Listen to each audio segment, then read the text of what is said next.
Assalamualaikum warahmatullahi wabarakatuh.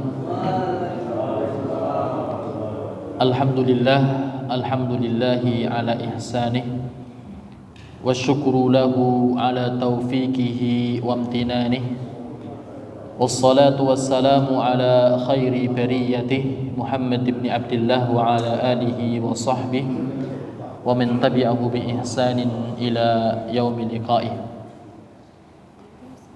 قال الله تعالى في كتابه الكريم يا أيها الذين آمنوا اتقوا الله حق تقاته ولا تموتن إلا وأنتم مسلمون. Amma ba'd. Yang kami hormati segenap imam masjid Kauman Gombong, yang kami hormati juga segenap jajaran takmir, dan tentunya yang kami banggakan dan yang kami muliakan segenap jamaah muslimin dan muslimat rahimakumullah wa hadakumullahu ajmain. Mari kita panjatkan rasa syukur kita kepada Allah Subhanahu wa taala yang telah memberikan begitu banyak kenikmatan kepada kita, dari nikmat Islam, nikmat iman, nikmat kesehatan dan nikmat kesempatan, sehingga alhamdulillah pada kesempatan malam hari ini kita bisa berkumpul kembali di salah satu rumah dari rumah-rumah Allah Subhanahu wa taala, dan kita berharap kepada Allah Subhanahu wa taala yang mana Allah Subhanahu wa taala senantiasa memberikan janji-janjinya kepada kita dengan firman-Nya, man yad'uni fa astajibulah. Barang siapa yang berdoa kepadaku, kata Allah Subhanahu wa taala, maka kata Allah pasti akan aku kabulkan. Wa man yas'aluni fa'u'tiyah. Dan barang siapa yang memintaku, maka sungguh aku akan berikan kepadanya. Wa man yastaghfiruni fa'aghfirulah. Dan kata Allah Subhanahu wa taala, barang siapa yang selalu meminta ampun kepada Allah Subhanahu wa taala, maka Allah akan ampuni segala bentuk dosanya di hadapan Allah Subhanahu wa taala. Sehingga Bapak Ibu jamaah rahimakumullah, ketika kita sudah mulai dekat dengan Allah Subhanahu wa taala, kita berharap kepada Allah Subhanahu wa taala kita nantinya dikumpulkan kembali oleh Allah di kehidupan akhirat di dalam surga Allah Subhanahu wa taala. Allahumma amin ya rabbal alamin. Salawat serta salam tetap tercurahkan kepada Nabi kita Muhammad sallallahu alaihi wasallam sebagai uswatun hasanah bagi kita, suri tauladan yang terbaik bagi kita dalam kehidupan kita, dalam sosial kita, dalam rumah tangga kita, bahkan dalam pribadi diri kita masing-masing, bahwa barang siapa yang meneladani Nabi sallallahu alaihi wasallam faqad naja, maka sungguh dia telah selamat, sungguh dia telah bahagia. Tapi barang siapa yang yazihu anha, berpaling daripada teladan Nabi sallallahu alaihi wasallam, faqad halaka, maka sungguh dia akan binasa, sungguh akan sengsara dan akan merugi di dalam kehidupan akhirat. Dan mudah-mudahan kita semuanya bisa meneladani Nabi sallallahu alaihi wasallam min yaumina hadza ila yaumil qiyamah. Allahumma amin ya rabbal alamin. Bapak Ibu jamaah rahimakumullah, sudah beberapa minggu kita tidak bertemu, dan alhamdulillah di pertemuan terakhir kita sudah membahas tentang apa Pak? Jerat-jerat syaitan. Tapi sebelum kita masuk ke materi kita, mari kita bersama-sama berdoa kepada Allah Subhanahu wa taala. Mudah-mudahan apa yang kita kaji pada malam hari ini betul-betul menjadi ilmu yang barokah dan ilmu yang bermanfaat bagi kita semuanya. Saya awali, monggo diikuti bersama-sama. Bismillahirrahmanirrahim. Allahumma inni as'aluka ilman nafi'an wa rizqan thayyiban wa amalan mutaqabbala. Ya Allah, ya Tuhanku, sesungguhnya aku memohon kepadamu ilmu yang bermanfaat dan rezeki yang baik dan amalan yang diterima. Amin ya rabbal alamin. Bapak Ibu jamaah rahimakumullah, di pertemuan sebelumnya kita sudah membahas tentang masalah jerat-jerat syaitan ataupun trik-trik daripada syaitan untuk menawarkan barang dagangannya. Dan insya Allah pada kesempatan malam hari ini kita akan belajar membahas bersama tentang barang dagangan dari syaitan. Apa barang dagangannya, Pak? Ini dosa dan maksiat. Dagangan yang ditawarkan oleh syaitan kepada kita setelah menerapkan daripada trik-trik di dalam menawarkan apa? Dagangannya, bahwa dagangan yang ditawarkan oleh setan begitu murah dan terjangkau Bapak Ibu. Setiap daripada manusia ketika tabiatnya jauh dari Allah Subhanahu wa taala, maka dia akan menerima bahkan memborong daripada barang dagangan siapa? Setan dan iblis. Berbeda dengan barang dagangan Allah Subhanahu wa taala yang disampaikan oleh Nabi sallallahu alaihi wasallam, ala inna sil'atallahi hiyal ghaliyah. Ketahuilah bahwasanya barang dagangan Allah Subhanahu wa taala begitu mahal. Nek barang dagangannya setan itu apa? Murah, terjangkau Bapak Ibu. Tapi nek barang dagangannya setan Allah Subhanahu wa taala ghaliyah, kata Nabi sallallahu alaihi wasallam, mahal. Ala inna sil'atallahi hiyal jannah. Dan ketahuilah bahwasanya barang dagangan Allah Subhanahu wa taala adalah surga.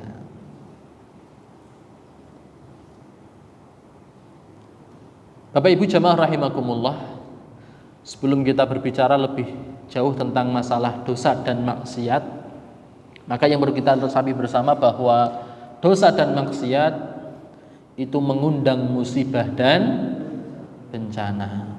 Allah Subhanahu wa taala berfirman dalam surat Asy-Syura ayat 30, "Wa ma asabatkum min musibatin fabima kasabat aydikum."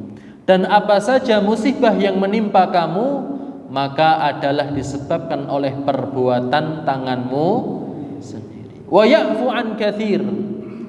Dan sungguh Allah Subhanahu wa taala memaafkan sebagian besar dari kesalahan-kesalahanmu. Maka Bapak Ibu jamaah rahimakumullah, ini pembahasan yang begitu menarik. Ketika kita berharap kepada Allah Subhanahu wa taala, kita ditimpa dengan musibah dan apa? Bencana, maka solusi yang terbaik bagi kita adalah bagaimana kita mendekat dengan Allah Subhanahu wa taala dan jauh dari bermaksiat kepada Allah Subhanahu wa taala. Maka yang pertama yang akan kita bahas adalah definisi daripada dosa. Sering kita mengatakan, wah ikut dosa. Tapi tidak jarang di antara kita yang belum tahu makna daripada apa? Dosa. Maka hal tersebut dijawab oleh hadis Nabi sallallahu alaihi wasallam, apa yang dimaksud dengan dosa. Hadis yang pertama dari An-Nawas bin Sam'an Al-Ansari radhiyallahu taala anhu, ia berkata, aku bertanya kepada Rasulullah sallallahu alaihi wasallam tentang kebajikan dan dosa. Maka beliau menjawab, yang namanya kebajikan adalah akhlak yang baik. Inilah risalah yang diemban oleh Nabi sallallahu alaihi wasallam ketika Allah mengutus Nabi liutammima makarimal akhlak. Sehingga akhlak yang dicontohkan oleh Nabi sallallahu alaihi wasallam itu merupakan cerminan daripada kebaikan. Lantas apa yang dimaksud dengan dosa? Kata Nabi sallallahu alaihi wasallam, wal ithmu ma haka fi sadrika wa karihta ayattala'a alaihin nas. Dosa adalah apa yang membuat bimbang ragu hatimu dan engkau tidak suka dilihat diketahui oleh orang lain.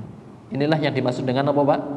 Dosa. Nek kita melakukan dosa, seringkali apa? Kita sembunyi. Maka ketahuilah itulah hakikat daripada apa? Dosa. Kenapa? Karena dosa tadi membuat kita bimbang, tidak nyaman hati kita, dan apa yang kita lakukan kita tidak ingin untuk dilihat oleh orang lain. Itu yang pertama. Yang kedua, hadis dari Abu Tha'labah Al-Khushani, ia berkata, aku berkata, Wahai Rasulullah, jelaskan apa saja yang halal dan haram bagiku. Beliau bersabda, kebajikan ialah apa saja yang menjadikan jiwa tenang dan hati tenteram. Dan dosa ialah apa saja yang menjadikan jiwa tidak tenang dan hati tidak tentram, kendati para pemberi fatwa berfatwa kepadamu. Ya.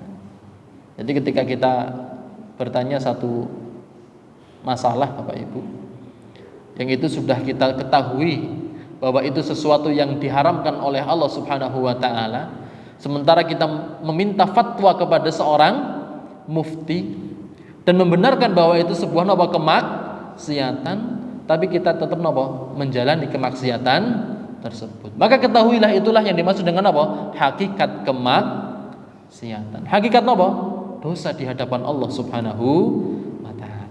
Lah yang menjadi pertanyaan, di dalam syariat kita mengenal banyak istilah nggih. Ada Pak? Kemaksiatan, ada kesalahan, ada dosa dan lain sebagainya. Maka yang berikutnya perbedaan antara maksiat dzanbun dosa wal itsmu dan dosa yang disebutkan di hadis tadi. Yang pertama apa sih yang dimaksud dengan al maksiyah? Nah, ini istilah yang sering kali kita dengar tapi belum kita maknai secara menyeluruh apa yang dimaksud dengan maksiat. Maka kata para ulama, al-ma'siyatu hiya tarkul ma'murat wa fi'lul mahdurat. Yang dimaksud dengan kemaksiatan adalah segala bentuk meninggalkan sesuatu yang diperintahkan oleh Allah Subhanahu wa taala dan mengerjakan sesuatu yang dilarang oleh Allah Subhanahu wa taala. Maka kita istilahkan niku maksiat. Allah memerintahkan kepada kita sholat. Ketika kita meninggalkan sholat berarti kita dalam kondisi bermaksiat kepada Allah Subhanahu wa ta'ala. Itulah yang disebut dengan maksiat. Lah lantas apa yang dimaksud dengan dosa niku? Yang pertama istilahnya adalah adzanbu. Ya, luar biasa kosakata dalam bahasa Arab Bapak Ibu jamaah rahimakumullah. Dosa itu tidak hanya disebut dengan satu kata, tapi memiliki dua lafadz, dzanbun dan itsmun. Luar biasa. Apa yang dimaksud dengan adzanbu? Huwa may yattabi'uhu adzammu. Ya, yaitu dosa yang ada keterkaitan dengan celaan, Pak. Nek kita melakukan ini kita tercela. Itulah adzanbu. Wa aslul kalimah huwa al-ittiba' wa ma yuttaba'u min fi'lil qabih. Yaitu sesuatu yang dituruti dengan menjalankan satu hal yang buruk, Bapak Ibu. Ya. Itulah yang dimaksud dengan adzanbu. Kalau al-itsmu itu huwa at-taqsir wal fi'lul qabih. Yang dimaksud dengan itsmun sama niki artinya dosa, tapi identik dengan at-taqsir. Kita menjalankan tapi Pak? Tidak totalitas. Itulah al-itsmu. Wa fi'lul qabih ataupun melakukan sesuatu yang buruk juga sama. Perbedaannya apa antara adzanbu dengan al-itsmu? Ternyata luar biasa Bapak Ibu. Kalau kita lihat di dalam beberapa ayat bagaimana Allah menggunakan kata adzanbu dan al-itsmu itu memiliki perbedaan. Apa perbedaannya? Nek adzanbu niku merupakan dosa yang sengaja dan yang tidak sengaja dilakukan. Maka itu penyebutannya dengan adzanbu. Tapi al-itsmu itu merupakan sesuatu yang identik dengan dosa yang dia sengaja melakukannya. Itulah al-itsmu. Makanya tadi dalam hadis Nabi SAW yang kita sebutkan di awal tadi, Nabi SAW sebutkan kata dosa, menggunakan istilah al-itsmu. Kenapa? Karena seringkali seseorang melakukan dosa secara sengaja, mesti Pak? Hatinya nggak tenang. Dan dia nggak pengen dilihat oleh orang lain. Tapi yang menarik Bapak Ibu jamaah rahimakumullah, dosa yang diampuni oleh Allah Subhanahu wa taala adalah dosa yang memiliki penamaan adzanbu. Makanya kata Allah Subhanahu wa taala, innallaha yaghfirudz dzunuba jami'an. Sesungguhnya Allah Subhanahu wa taala mengampuni segala bentuk dosa. Mau yang nopo sengaja ataupun nopo yang tidak sengaja.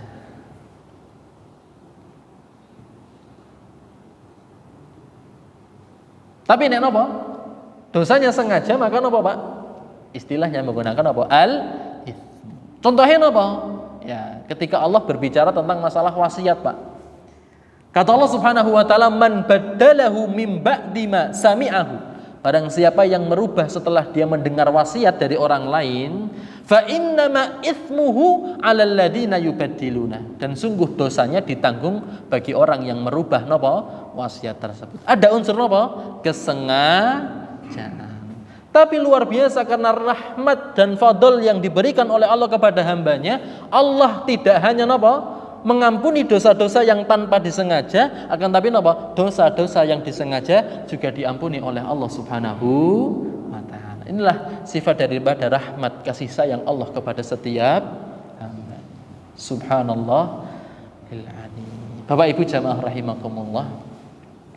Sebelum kita masuk lebih jauh tentang masalah macam-macam daripada apa Pak? Dosa besar dan dosa kecil. Sebelumnya kita akan membahas lebih dahulu daripada hal-hal yang akan menyebabkan seseorang berbuat dosa. Setiap kita Bapak